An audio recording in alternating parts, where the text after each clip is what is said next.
दुर्बृत्तों आक्रमण में कार्यरत सांबादिकों मृत्यु।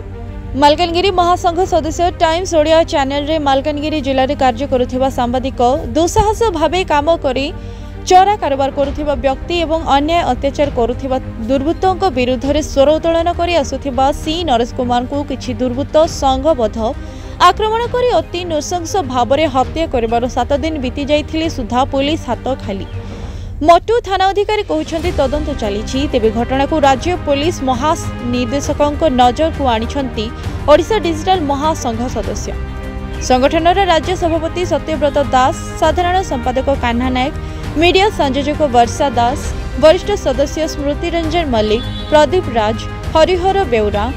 संकर्षण महापात्र एवं कोलू बेहरा प्रमुख राज्य पुलिस मुख्यालय को जाई अतिरिक्त डीजी प्रतीक महांती को भेटी संपूर्ण घटना जनवा सह डीजी को उद्देश्य दाबीपत्र प्रदान करथिले। मालकानगिरी जिला पुलिस मुख्यालय सह आलोचना करी आगामी 24 घंटा मध्य पदक्षेप ग्रहण हेब, सांबादिक मानक प्रति किपरि सुरक्षा हेब बोली आलोचना करथिले एवं डीजी कार्यालय रे प्रमुख वरिष्ठ अधिकारी प्रतिश्रुति दैछंती जेते शीघ्र दोषी दंडित कराजिबो बोली कहिथिले एवं पुनर्बार मध्य प्रतिश्रुति देइथिले समय कहबो भविष्य रे सांबादिकों ओडिशा डिजिटल मीडिया महासंघ रु आमे बोधे 20-25 जन आमे ओनर आसीचु एठी आसी पहुँचलु किंतु डीजी समय नहीं, डीजी एत व्यस्त अच्छा आमको देखा कर पाइले नहीं।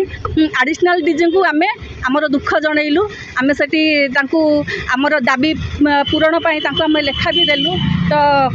कौन करा जीवो से आमको प्रतिश्रुति भी देले जे आज ही सेटा स्टेप नेबे। मालकानगिरी जी आमर सांबादिक भाई टाइम्स ओडिया सांबादिक भाई को निर्मम भावे हत्या करा जायछि तार केमिति भरण पोषण तांको केमिति न्याय दिया जीवो। ये घटना आजिका माने नुआ नुहे आम सांबादिक मानक उपरे विभिन्न समय विभिन्न क्षेत्र में विभिन्न अंचल आक्रमण होउची, सितरे मृत्याहत मध्य होउचंती किंतु लिखित अभियोग कला परे मध्य सांबादिक मानक प्रति कोनोसी सुरक्षा व्यवस्था नाही कि कोठी दुर्नीति होउची ताकू आमे जाय कि माने पर्दाफाश करूँ कि कौटी गोटे अप्रीतिकर जो परिस्थिति सोसाइटी मानक घटुची तार आम विजुआल कंटेंट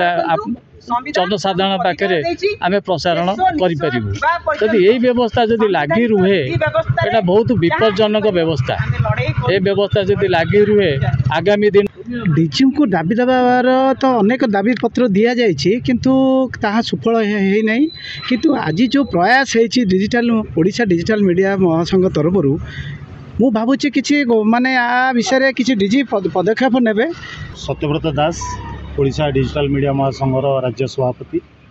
डीजी ऑफिस को आसलु डिजिटल मीडिया संघर प्रतिनिधि दल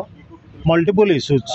प्रथम थिला सांगठनिक काम डिजिटल मीडिया रे काम करथिबा सांबादिक मानक एते अणदेखा कहीं जो मामला रुजु होईची केस नंबर 79/2025 सेथरे बीएनएस रो हत्या दफा नाही